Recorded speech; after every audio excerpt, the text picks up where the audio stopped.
noite. Boa noite. Vamos dar boa noite aos senhores. Boa noite aos senhores. E às senhoras. Boa noite às senhoras também. Vamos iniciar mais uma aula de Escola Bíblica. Vamos orar? Então digam assim comigo: querido Deus, nesta noite nós te pedimos, abre os nossos olhos da mente e do espírito. Abre o nosso coração. Eu cativo a minha mente só para ti e para a tua palavra. Em nome de Jesus. Amém. Abra comigo a sua Bíblia, por favor. Aqui um fio de esparguete pendurado da minha Bíblia. Em João capítulo 11.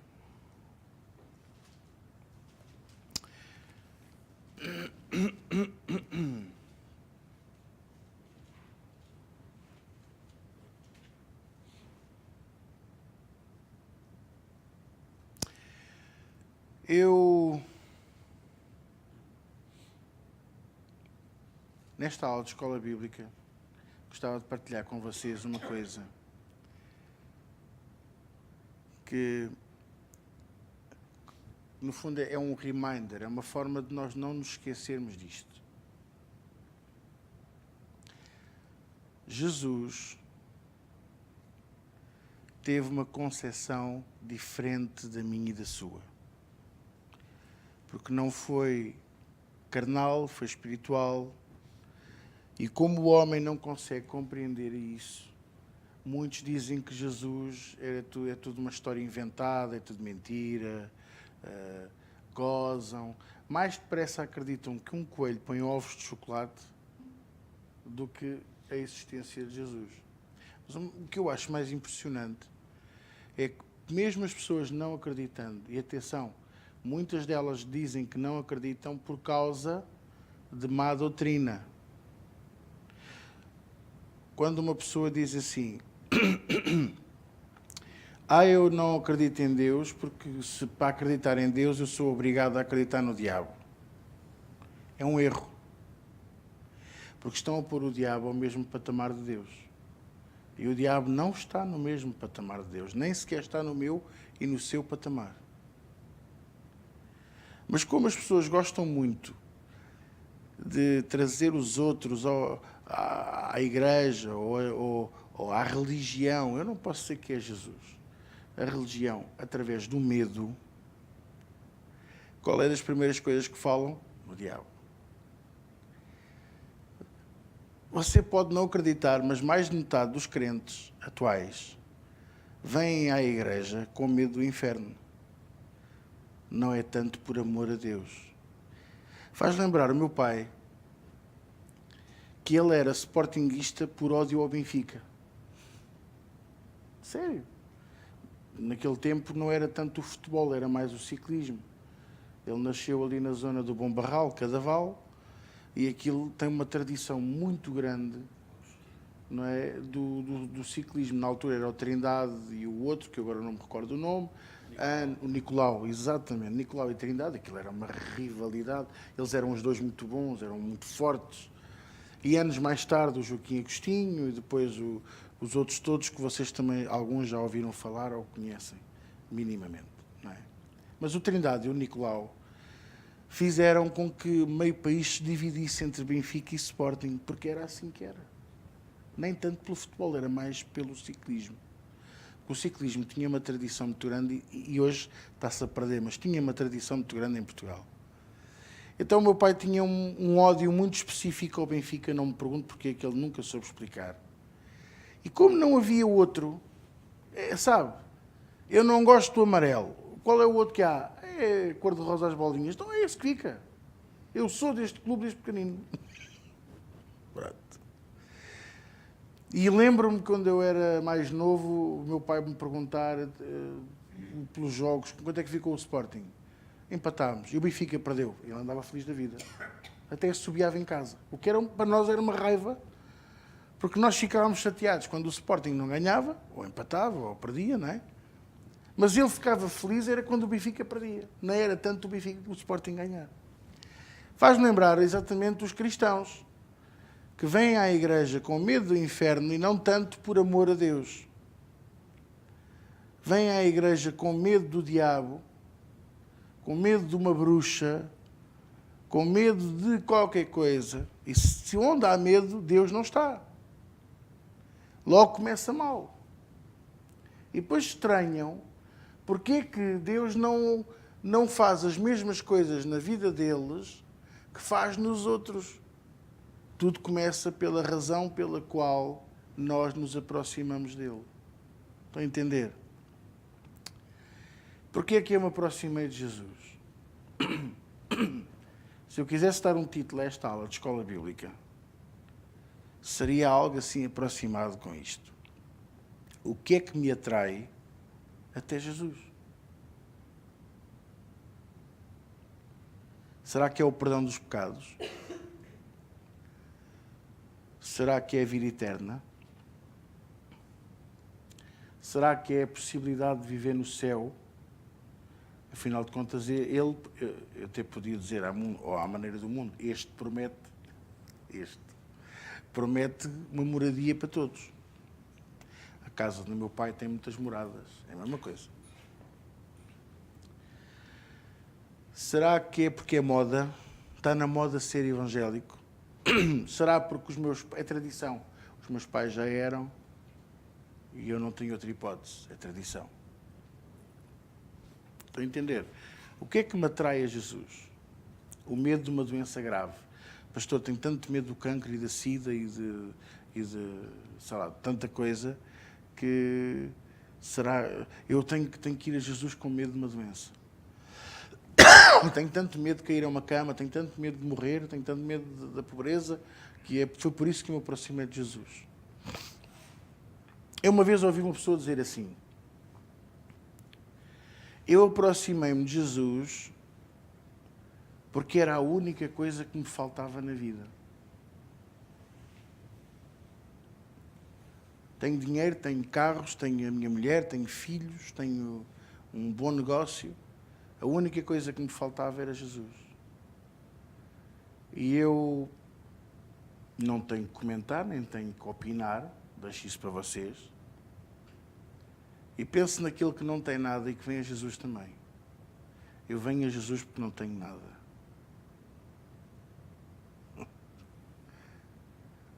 O que é que nos atrai a Jesus?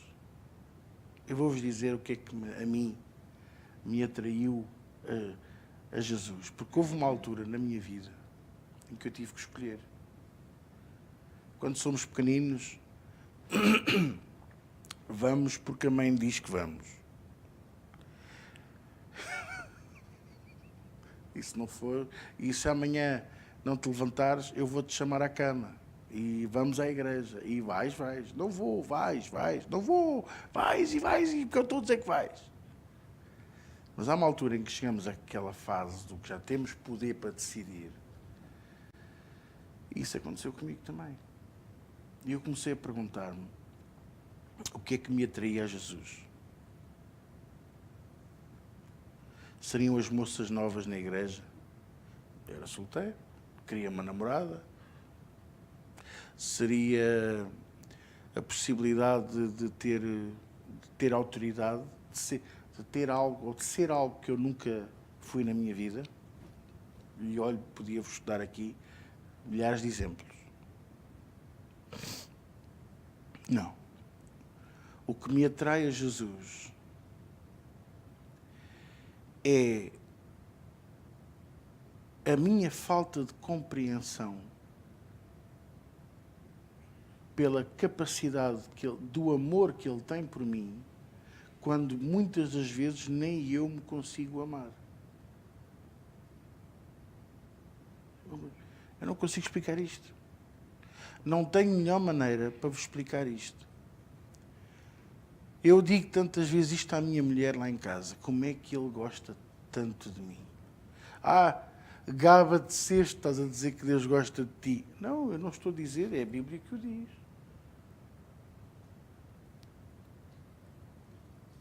É a Bíblia que diz que Ele entregou a vida dele por mim, por si, por amor. Deus amou o mundo de tal maneira que deu o seu Filho unigênito para morrer para que todo aquele que nele crê não pereça, mas tenha a vida eterna. Estão a entender? Deus amou o mundo de tal maneira. Eu não consigo amar o mundo dessa maneira, eu não consigo. Nem o mundo, nem nada. Esta semana até publiquei no Instagram e partilhei. Não, mentira, só partilhei com vocês. Que eu posso gostar muito de vocês e gosto. E gosto de todos aqueles que Deus me deu. Sem exceção. Mas eu gosto muito mais dele. Eu gosto muito mais. E eu não posso permitir que nada nem ninguém me impeça de estar com ele e de viver para ele. Até então, até esta frase bater cá dentro, forte. E como eu disse ali há bocadinho à Aline, quando bate, eu apanho.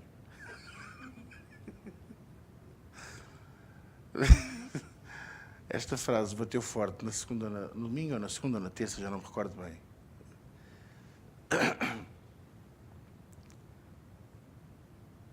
Ao ponto de eu pensar e compreender porque é que há ermitas, porque é que se isolam, que eles gostam mesmo de Deus. Agora, Deus não nos chamou para sermos, não é? Lâmpadas, farolinhos isolados. Deus chamou-nos brasas, afogueadas. E só fazemos sentido todos juntos. E porquê? Porque somos imperfeitos. O que é que a brasa precisa? Quem é que sabe? O que é que a brasa precisa para se manter acesa? Ou o que é que nós costumamos pôr no meio do braseiro para aquilo ficar assim, mais aceso? Eu, por exemplo, certo, catalisador, não é? Mas tirando, vamos pôr os catalisadores de parte. Eu, quando estou a assar as minhas sardinhas, sério, as primeiras que eu ponho, nunca se ouve aquele logo. Apesar da grelha estar quente, não é? Porque eu ponho logo a grelha, para consumir as gorduras que lá pudessem estar e tal, não sei o quê. E eu tenho aquela coisa do ferver a grelha para os micróbios morrerem. Mesmo lavando, é sempre bom fazer isto, porque alumínio é alumínio, barro é barro, ok? E as primeiras nunca fazem aquele... Quem está a assar, quem está a grelhar. Então o que é que eu costumo fazer? Eu agarro no abanador e dou-lhes, quem é que sabe? Ar, oxigênio. A brasa sem oxigênio, ela vai acabar por se apagar, mais tarde ou mais cedo. Vai levar tempo, mas vai começar a apagar. Assim somos nós sem a seiva. E o oxigênio mostra-nos que a brasa é imperfeita porque precisa de um catalisador, seja o ar, seja o combustível, seja a acendalha. Todos vocês disseram certo. Sem esse catalisador, a brasa nem sequer se acende. E é essa imperfeição que me faz lembrar a mim também e a si, que nós só somos apetecíveis, nós só temos valor aos olhos de quem é o nosso catalisador. Vocês entendem? E quem é o nosso catalisador? É Jesus. Mas há muitos que o catalisador é o dinheiro, o amor ao dinheiro. Não é o dinheiro, é o amor ao dinheiro. Outros é o sexo. Estão a entender? Outros é a fama, o poder. Quantas pessoas a gente não conhece, cujo catalisador é o poder, aquela coisa de mandar, não é? Ter poder sobre o outro. Essa coisa dos fetiches de sadomasoquismo, o que é isso? É sede de poder, controlar a vida do outro. É horrível. Mas é um catalisador. Que o nosso seja sempre Jesus. Repare que eu não falei no amor, falei em Jesus.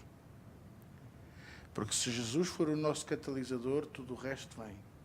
É o amor, vem a palavra, vem a justiça, vem a lei, vem os princípios, vem o novo nascimento, a vida eterna, as promessas, vem tudo. E nesta passagem, de um episódio que vocês já estudaram comigo aqui na igreja, não na escola bíblica, mas aqui na igreja, nós vamos ver uma coisa de Jesus que não está escrita em mais nenhum evangelho, em mais nenhum livro, e que pode dar um sinal. E é este pequeno versículo, e digo-vos, é o versículo mais pequeno da Bíblia, que para mim tem a maior história e a maior lição de todos os tempos, para mim e para si. Quer ler comigo? Se não quiser, não faz mal. João, não és tu, João, é o apóstolo.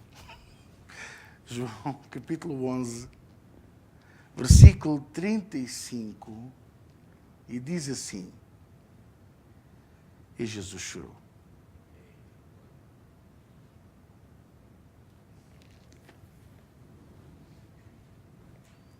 O versículo mais pequeno da Bíblia, sabia? Jesus chorou. Sinal de fraqueza, diriam alguns. Não.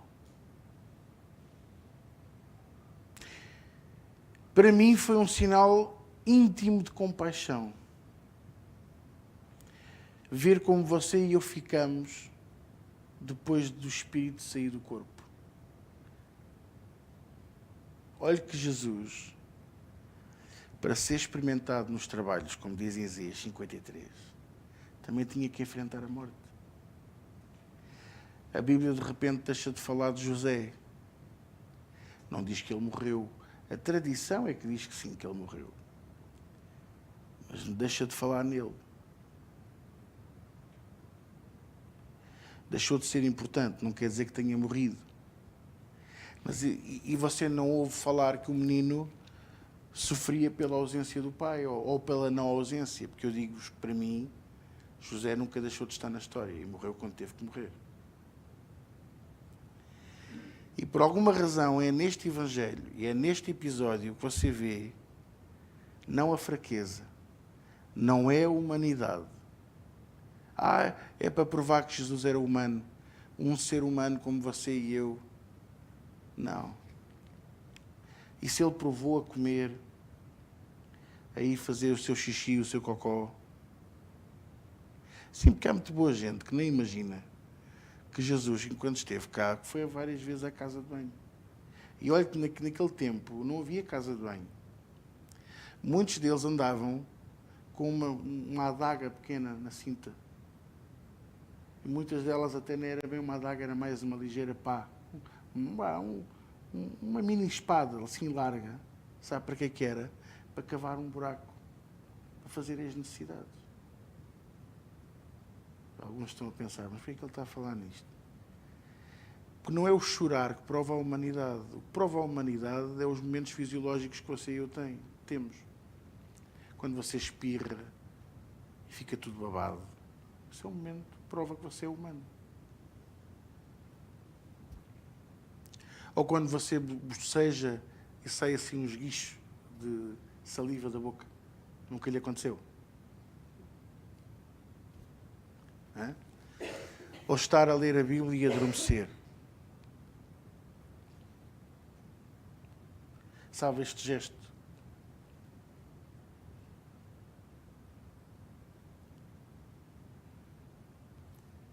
Isso é humano. Mas aqui diz que Jesus chorou.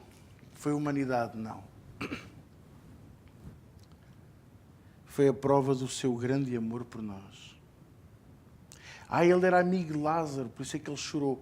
Ele é amigo de mim e de si. e de todos aqueles que fazem a sua palavra.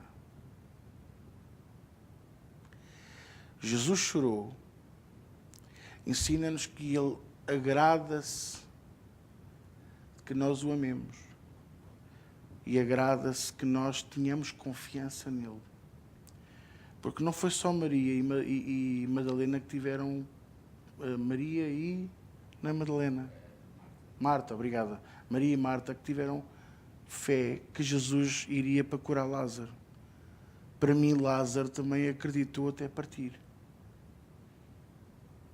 Por isso hoje temos o capítulo 11 de Hebreus, com os generais da fé, com aqueles que tiveram a promessa e que não chegaram lá. Está lá o nome deles. E muitos dos que lá estão chegaram lá. Não chegaram foi a cumprir tudo o que queriam. Então quer dizer que Lázaro ia para aquele capítulo. Não, aquilo foi... Por isso é que Jesus orou e disse: Pai, ainda bem que tu me ouves e tu só estou a fazer esta oração em voz alta, que é para estes safardanas que estão aqui atrás de mim perceberem que eu sou teu filho e tu és o meu pai. Toda esta conversa teve um propósito. Lhes mostrar que Deus, em tudo o que fez, demonstrou a sua íntima compaixão por nós. Só houve uma vez, olhe para mim, uma vez em que Deus esteve mais zangado do que nós, do que com o resto da criação. E nessa altura, a terra se encheu de água. E sabe quantos viveram? 8. 8 humanos e não sei quantos milhões de animais dentro de uma arca. Não é brincadeira.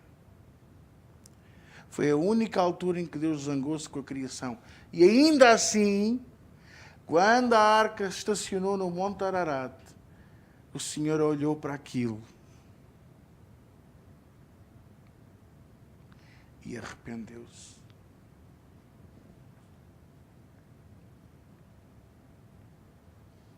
Então Deus não é perfeito. Se arrependeu, não, Ele é perfeito.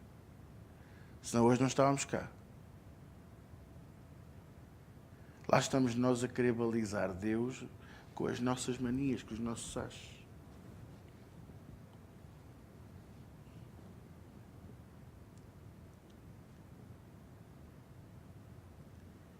Jesus chorou.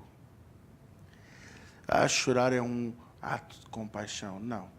Este momento de Jesus foi um ato de compaixão. Muitas vezes nós choramos por reconhecermos a verdade.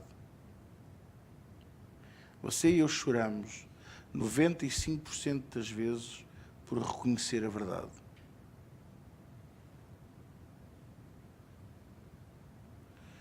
Quando alguém nos diz uma coisa que nós não gostamos e choramos, estamos a reconhecer que é verdade. E até podemos usar a expressão, mas é injusto. Sim, é injusto, mas não deixa de ser verdade. Os outros 5% que falham, ou que faltam, não é? Podemos dizer que é, eu estou a falar de nós, não é? É a unção, outras vezes é a emoção, outras das vezes é a saudade ou a memória. E se você for a ver, é sempre assim. Mas Jesus, quando chorou aqui, foi por compaixão. É como se ele dissesse assim: eles não têm mais que passar por isto. Eu vou passar por eles. E Lázaro não estava numa cova.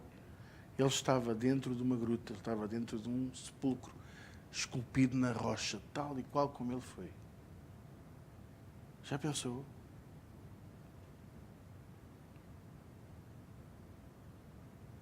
Mesmo com as nossas imperfeições, mesmo com as nossas manias, Ele nos ama. Você apaixona-se por uma pessoa que é imperfeita.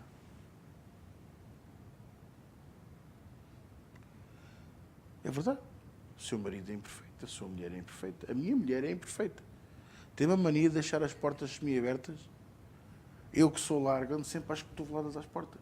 Às portas e aos puxadores. Verdade. É uma guerra que temos. E nunca me fecho as portas dos guarda-fatos. Tenho sempre aquilo a meio. Sempre. Vou deixar de gostar dela por causa desse pormenor? Não. Eu gosto dela. E gosto mesmo dela.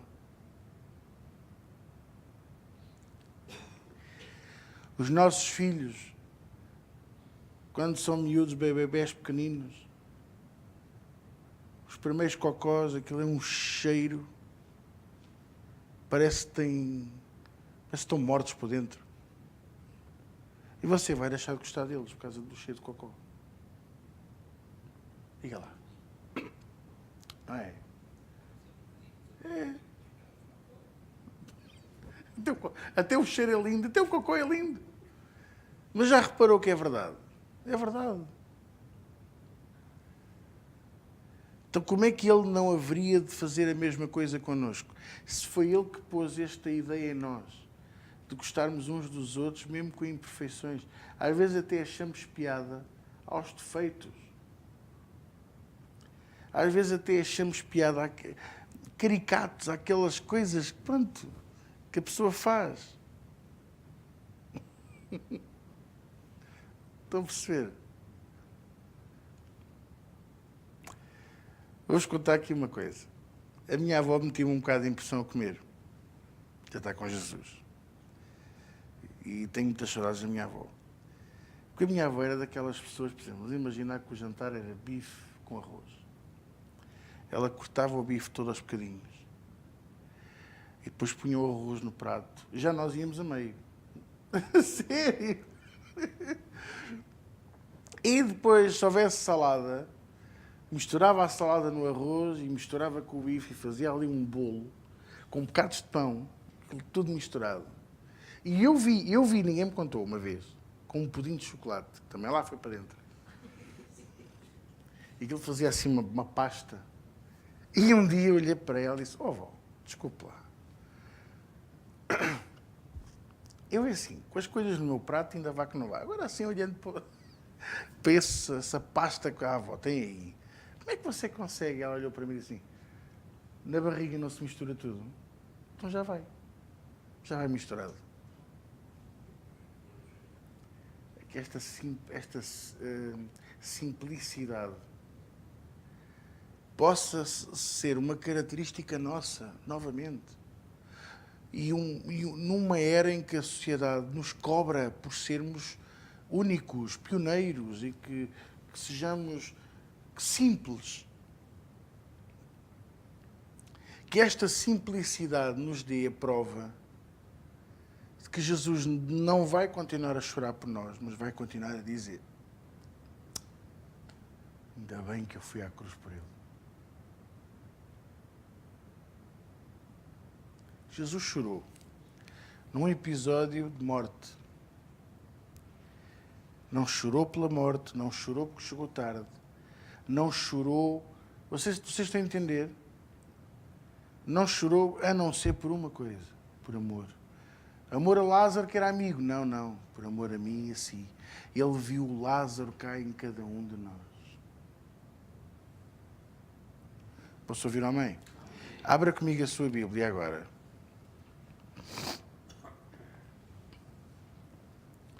Em Marcos, capítulo 9.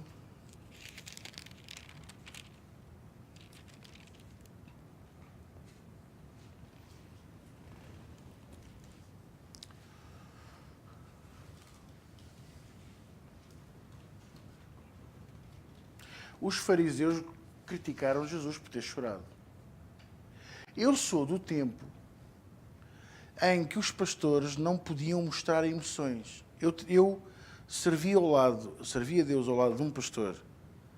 Fui co-pastor dele durante 5 anos.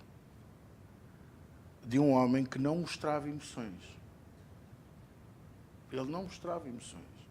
Nós brincávamos muitas vezes, brincavam com o outro, gozavam com o outro, que ele tinha engolido um garfo quando era mais novo e por isso nem sequer se dobrava. Ele não se dobrava. Dava sempre com as costas direitas. Era uma coisa impressionante, era uma brincadeira nossa. Mas ele próprio diz, quando saiu do seminário, e ele só há coisa de uns 10 anos é que deixou de usar fato sempre preto ou azul escuro. fato preto e azul escuro, preto e azul escuro. Depois lá o vi uma vez com um fato cinzento, depois comecei a vê-lo com outro tipo de fatos e percebi que ele estava a começar a libertar-se daquilo. Porque isto era incutido. Os pastores não podem mostrar emoções, que é para não mostrar fraqueza. Um pastor não chora no funeral.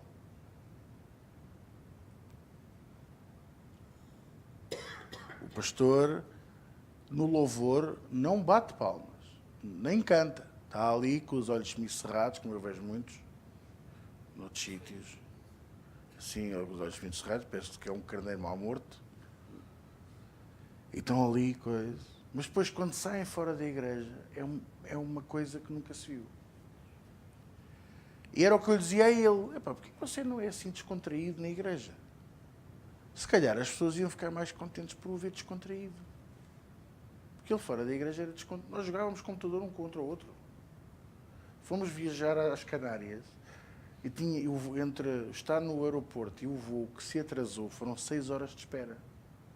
Então, ligámos os portáteis lá no café e estivemos a jogar um jogo de computador um contra o outro. Mas horas, foi até doer as costas, vir o sono e vir o avião.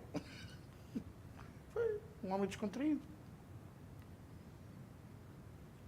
Mas quando entrava dentro da igreja, eu até quase que nem o conhecia. Nunca sabia qual era o passo a seguir, porque ele surpreendia-me sempre, muitas vezes,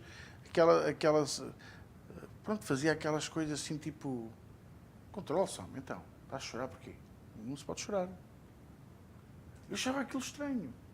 Entramos numa igreja pequenina, pai, 1/3 daquilo que nós temos aqui, com as paredes todas rachadas. Às vezes as pessoas queixam-se, mas nunca viram outras realidades, não é? Mas pronto. E eu tinha medo de sentar, eu passei a reunião toda de pé.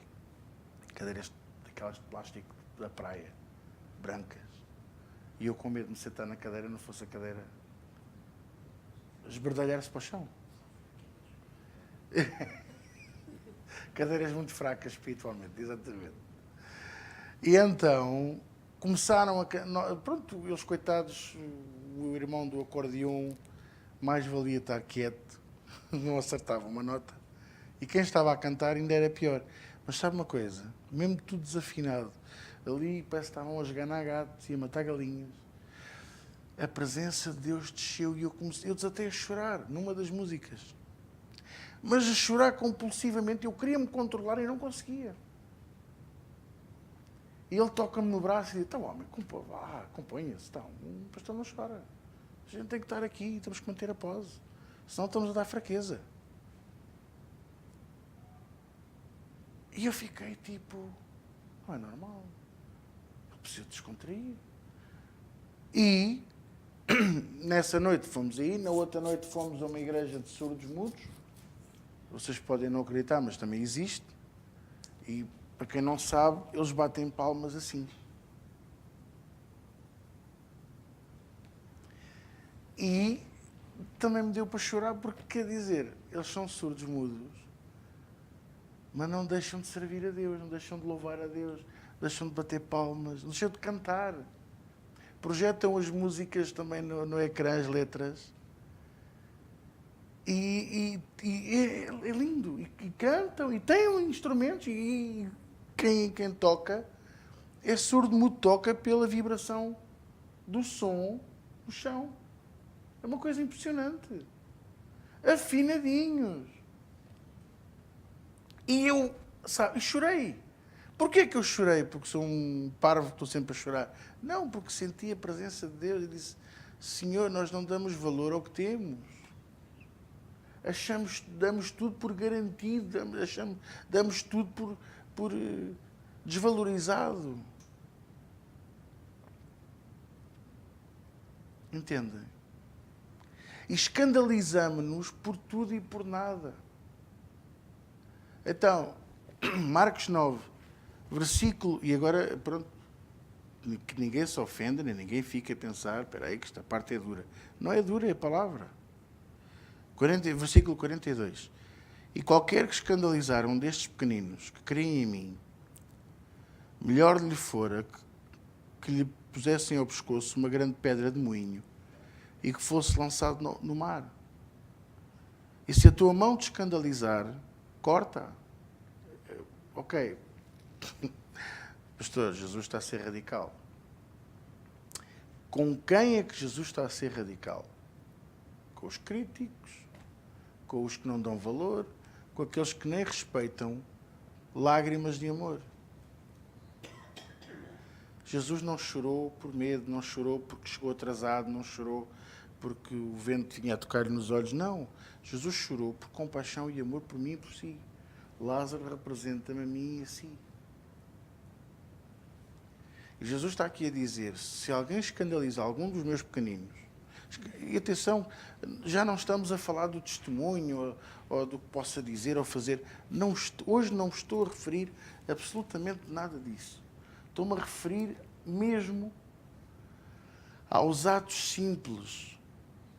Que eu sei, eu sou o primeiro a dizê-lo, nesta era e nesta época, é difícil de acreditar num ato genuíno de amor. Ah, pastor, porquê é que diz isso? Porque a Bíblia diz que no final dos tempos o amor de quase todos esfriará. Mas ainda há atos genuínos de amor. Ainda há pessoas que amam mesmo o seu irmão em Cristo. Ainda há igrejas que andam em amor verdadeiro.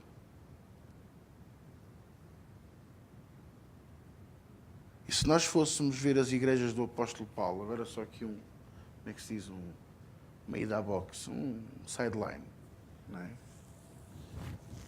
Se calhar nós ficávamos chocados, porque as epístolas dele, as cartas dele são duras. Nós é que não sei porque não vemos assim. A carta dele à igreja de Roma, o primeiro capítulo, a primeira parte da carta é para arrebentar com tudo. Se fosse hoje, se o apóstolo Paulo estivesse hoje a escrever cartas às igrejas do calibre da carta de Romanos, de Gálatas, de 1ª e 2ª de Coríntios, eu digo-vos, diziam logo que saíam e que iam embora e fechavam a igreja. Hoje.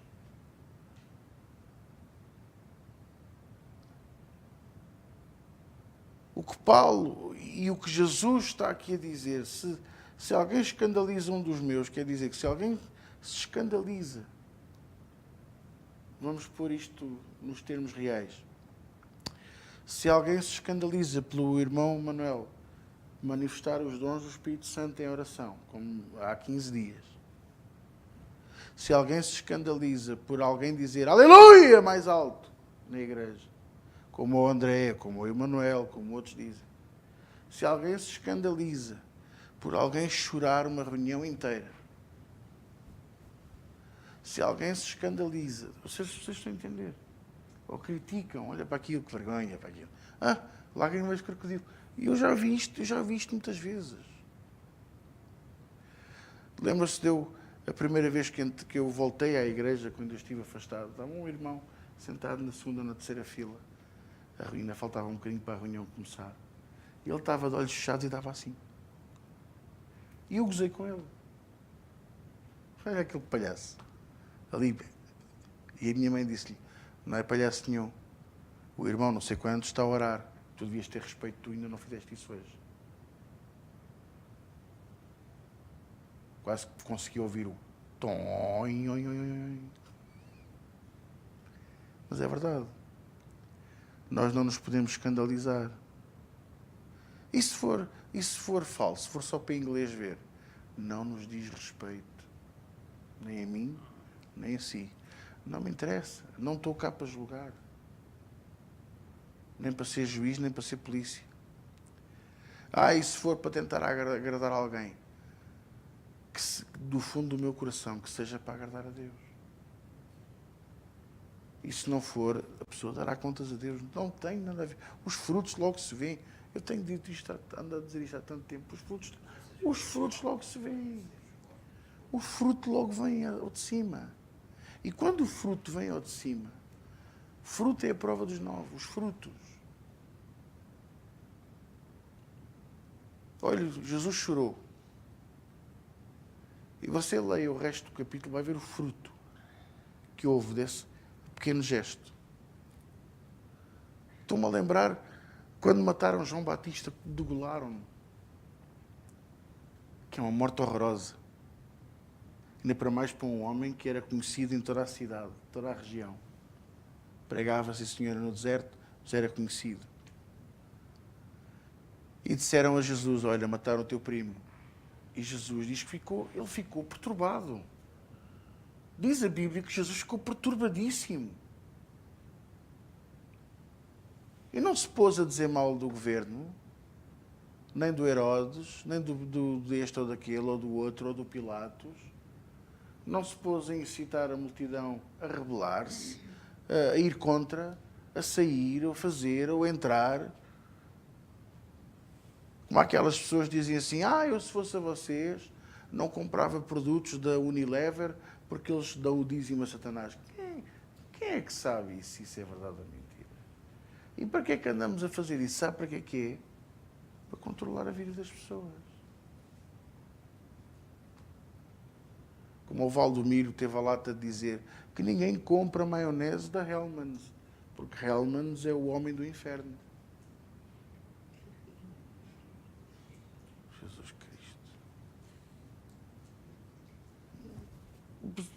Vocês estão a entender o ridículo disto? Agora vamos focar-nos nisto. Se alguém escandalizar um dos meus pequeninos, nós não temos que escandalizar ninguém. Nem temos que nos deixar escandalizar por alguém. Seja qual for a atitude dessa pessoa, boa ou má. Isso compete a Deus. Fizeram... Pois estou a falar assim porque não fizeram assim. Quer-me falar nisso? Quer-se pôr nos meus sapatos? Olha que cabem aqui uns tantos pés, é o 46. É mesmo, eu nunca me afundo quando há cheias. Está a perceber ou não? Quer mesmo falar nisso? Não. Não vale a pena. Porque a minha resposta é que vai escandalizar. Se Jesus respondesse aos acusadores, quem é que lhe ia apontar o dedo? Os acusadores. Estão a ver? Olha, eu tinha razão. Mas diz que ele entrou mudo e saiu calado. O próprio Pilatos disse, não vejo nele acusação.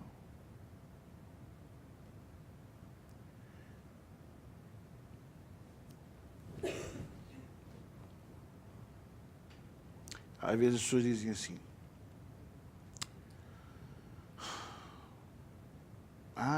pastor, está a ser tão difícil este deserto. Amados, nem sempre é o deserto. Muitas das vezes é o Getsemane. Só que como é o jardim, as pessoas pensam que é mais fácil. Mas Moisés nunca transpirou gotas de sangue no deserto.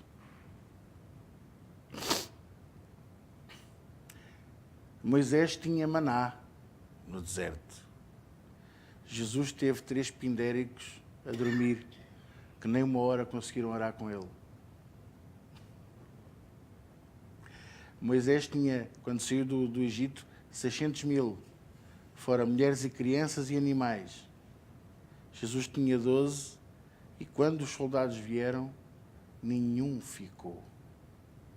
Nem aquele que pegou na espada e cortou a orelha ao soldado.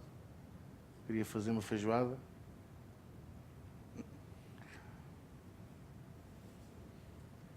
Não se, o Getsemane, o jardim do Getsemane, faça-se a minha vontade e não a tua. Oh, meus amores, ninguém sabe o que é estar no jardim do Getsemane, até lá estar.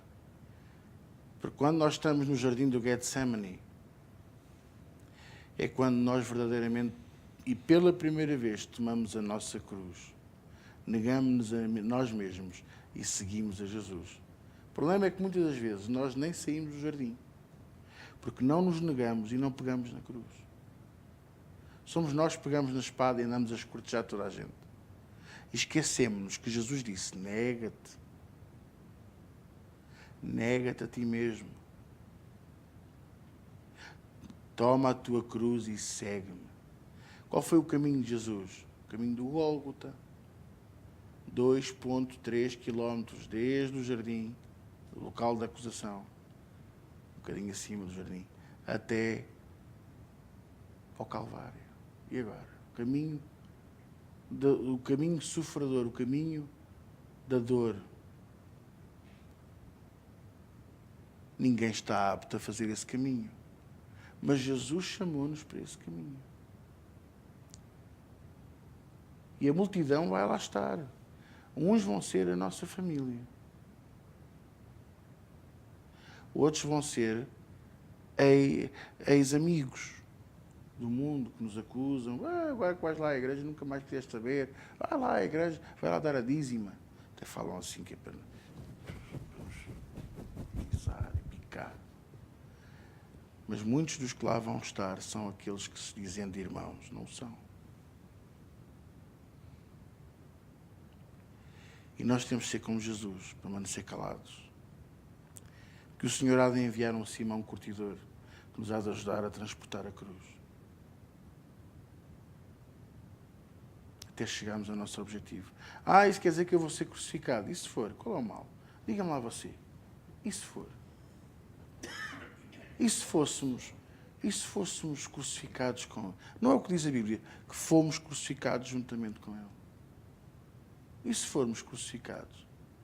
Ainda hoje eu falava com alguém ao telefone e eu estava a falar isso com ele. Ele dizia assim: João, e se o caminho para a salvação for um caminho de sofrimento? Não é isso, disse-lhe eu. É um caminho duro. Por isso Jesus disse que o caminho era estreito. E a porta não é larga.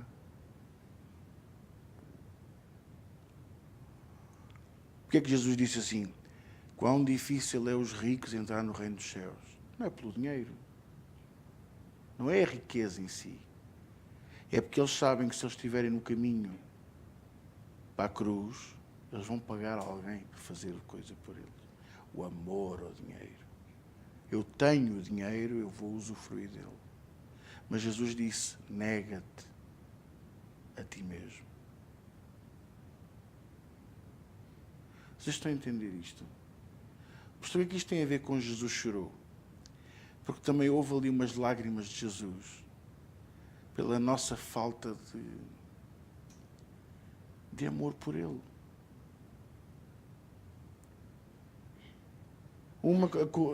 Das duas irmãs de Lázaro, uma acorreu-se a Ele a dizer: ai, Senhor, se tu estivesse aqui mais perto, se tivesse chegado mais cedo. E a outra nem o queria ir ver, estava magoada, ofendida porque ele não foi orar pelo irmão. Mas depois lá se rendeu. E Jesus também se sente. Quem não se sente não é filho de boa gente. Também chorou.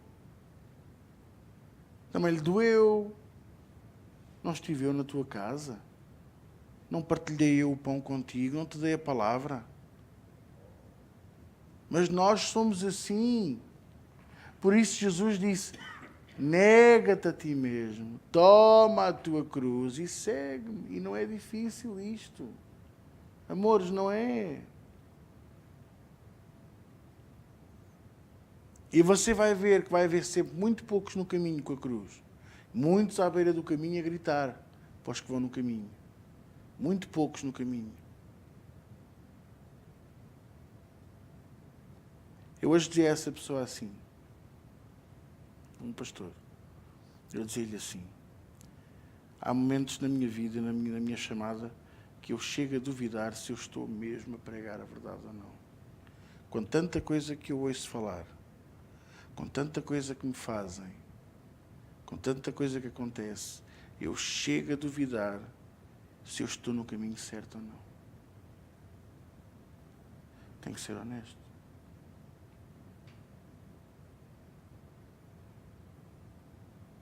São tantos a seguir o caminho errado. Será que eu é que estou no caminho errado? Será que nós é que estamos no caminho errado?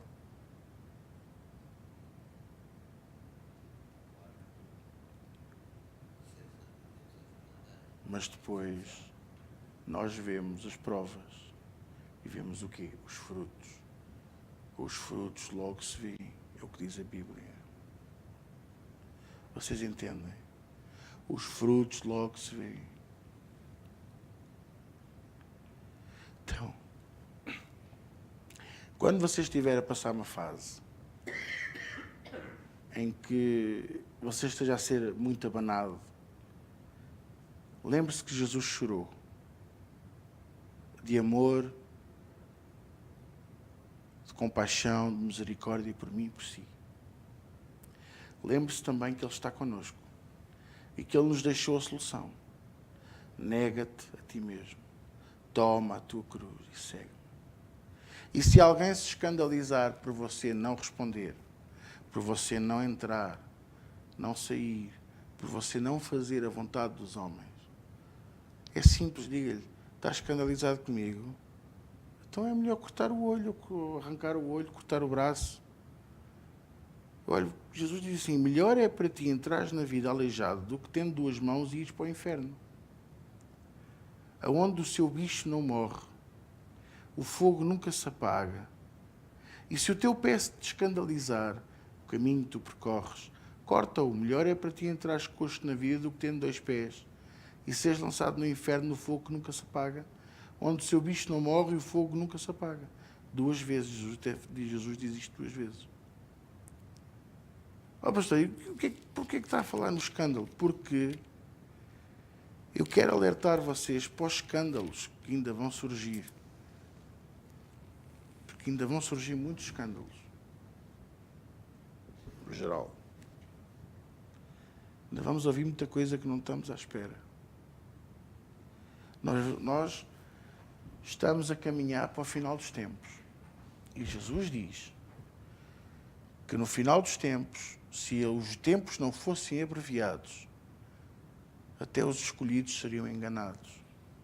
Mas diz também que por causa da iniquidade, o amor de quase todos esfriará. Agora, olhe para mim.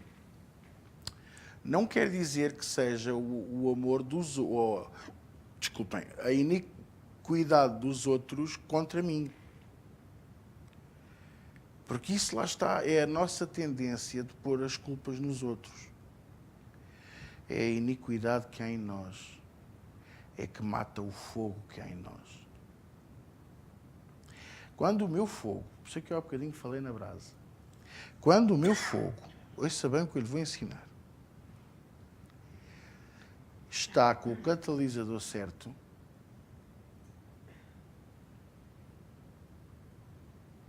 não há nada que o possa apagar. E olha que eu já fui perseguido por muita gente, maltratado por muita gente, muitos pastores, e eu nunca parei. Porquê? Porque o meu catalisador é Jesus. Nunca foi nenhum homem nem nenhuma mulher. Nunca foi o dinheiro, até porque eu não tenho prazer nenhum no dinheiro. E não preciso disto para viver. Eu tenho o meu emprego, eu não ganho mal, a minha mulher ganha muito bem.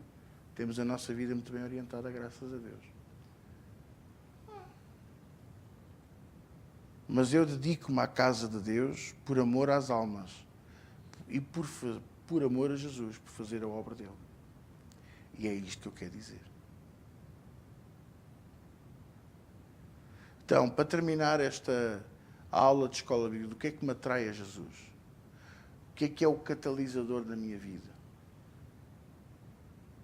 Se for o dinheiro ou a bênção, então vamos ser apenas filhos interesseiros. Atrás dele só por ter algo. Ter uma cura, ter isto, ter aquilo. Se o nosso catalisador é o poder, vamos fazer escola bíblica, vamos fazer instituto e depois vamos querer ser pastores para mandar. Se o nosso catalisador é, sei lá, outra coisa qualquer, fama, sei lá, coisas assim deste estilo, então vamos querer sempre aquilo que pertence a Deus, que é a glória. Deus não se agrada disso. Mas se o nosso catalisador é Jesus, sabe o que é que ele faz? Ele devolve esse catalisador em amor pelas pessoas, amor pelas almas.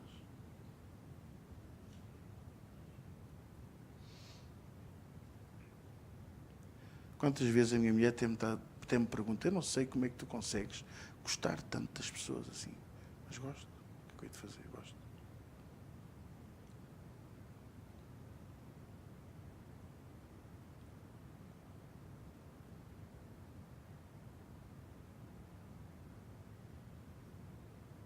Há muito tempo que já não estou no deserto. Eu estou a percorrer a minha via dolorosa. E não tenho problema nenhum em ser crucificado com Jesus. Sabe porquê? Porque aí eu serei vivificado com Ele. Foi o que Paulo disse. Não vivo mais eu. Não vivo mais eu, mas Cristo vive em mim. Por isso vamos, não tenha medo disso. Negue-se a si mesmo. Toma a sua cruz. Siga a Jesus. Juntos, uns com os outros. Unidos. Amigos uns dos outros. E quando começamos a ver alguém a fraquejar, na vez de lhe pormos o pé no pescoço, damos-lhe mão para ajudar, levantar. A ele pecou. O amor encobre a multidão. O verdadeiro amor encobre a multidão de pecados. Não se fala do pecado a ninguém.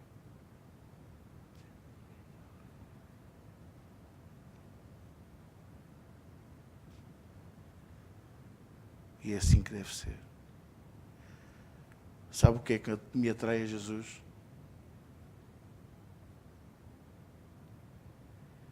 É que sou eu que preciso dele e não é ele que precisa de mim. Sabe o que é que me atrai a Jesus? É que eu sei ele, se calhar já nem estava vivo.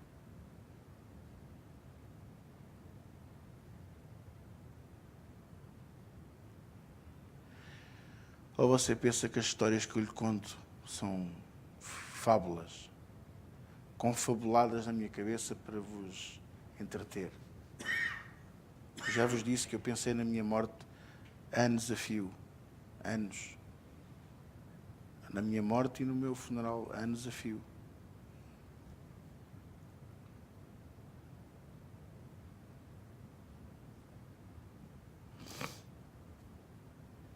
Se calhar já cá não estava. Mas graças a Deus que Ele teve compaixão de mim. E continua a ter compaixão de mim e de si. E misericórdia. E amor.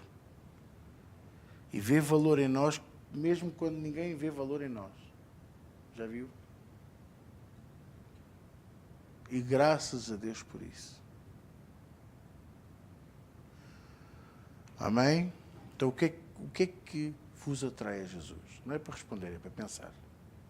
O que é que me atrai a Ele? E o que é que isto tem a ver com Ele chorar? De compaixão e misericórdia. A mim atrai-me este amor que eu não encontro em lado nenhum. A minha cadela tem um amor incondicional por mim. Quer eu tenha acordado há 30 segundos, quer tenha sido a seguir ao banho, quer eu tenha comido muito alho e muita cebola, quer eu não tome banho há 30 dias, a minha bicha vem sempre cumprimentar-me. Também nunca experimentei estar 30 dias sem tomar banho, mas pronto. É um teste que tenho que fazer. Isso. Mas ela vem é beijinhos e é uma loucura para mim, é uma coisa como eu nunca vi. É um amor incondicional, é quase. Porque amor incondicional verdadeiro eu só encontrei um, e é o de Jesus. Mesmo quando eu não o consegui amar. Eu já tive 2 ou 3 episódios na minha vida em que eu lhe disse mesmo, neste momento eu não te consigo amar. Você já imaginou alguém virar-se para si? Imagine. Um filho chegar ao pé de si e dizer-lhe assim: eu estou tão zangado contigo, pai, que eu não te consigo amar agora. Imagine que o seu filho ou a sua filha lhe dizia isso. Como é que você se sentia? Não me responda, é só para você pensar. Mas ainda assim, Ele continuou a amar-me profundamente. E se calhar até pensou, oh bichinho de Jacó, o que é que estás a dizer isso? Até parece que nunca experimentaste o meu amor. Mas eu admito, eu já disse, em 2 ou 3, não muitas mais do que isto, 2 ou 3 ocasiões, muito difíceis, muito duras na minha vida, em que eu virei-me para Deus e eu lhe disse, eu neste momento, uma delas foi na minha casa, na minha primeira casa, ainda eu não estava casado, sentado no sofá, olhei para o teto e disse-lhe mesmo assim, com lágrimas nos olhos, eu disse-lhe, neste momento eu não te consigo amar.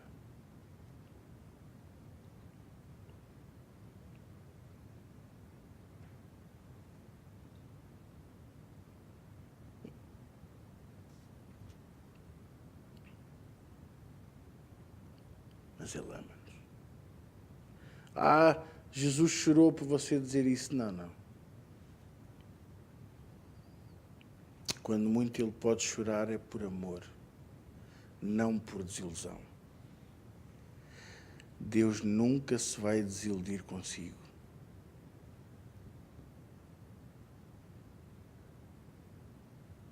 Ouviu o que eu disse? Nunca. Mesmo quando eu fiz aquilo, foi tão grave, Deus nunca se vai desiludir connosco. Ele não tem ilusão nenhuma. Deus não anda ao sabor das ilusões. Ele conhece o nosso coração melhor até que nós próprios. Nunca se vai desiludir connosco. Nunca se esqueça disso. Amém? Amém? Vamos orar? Vamos? Pai, nesta noite graças te damos por mais esta aula, por mais este episódio, por mais esta oportunidade de servirmos ao Teu nome, de buscarmos a Tua face, recebermos de Ti, Senhor, o que Tu tens para nós. E também, ó Deus, glorificar o Teu nome. Pai, nesta noite, toque em cada coração, que esta semente possa brotar, crescer, desenvolver, que eles possam partilhar isto com aqueles que os rodeiam, possam ensinar também a Tua palavra. E, Senhor, graças te dou, porque Tu sempre nos tens dado palavra boa, Senhor. Tens-nos dado estudo bom, estudo da Tua essência e da Tua presença, Senhor, para a Tua eterna glória. Ajuda-nos, Senhor, a ser praticantes, a crescer no pleno conhecimento da Tua palavra. Nesta noite, guia-nos em paz e em segurança até casa. Guarda-nos, Senhor, em nome de Jesus. E todos dizem comigo, amém. Amém.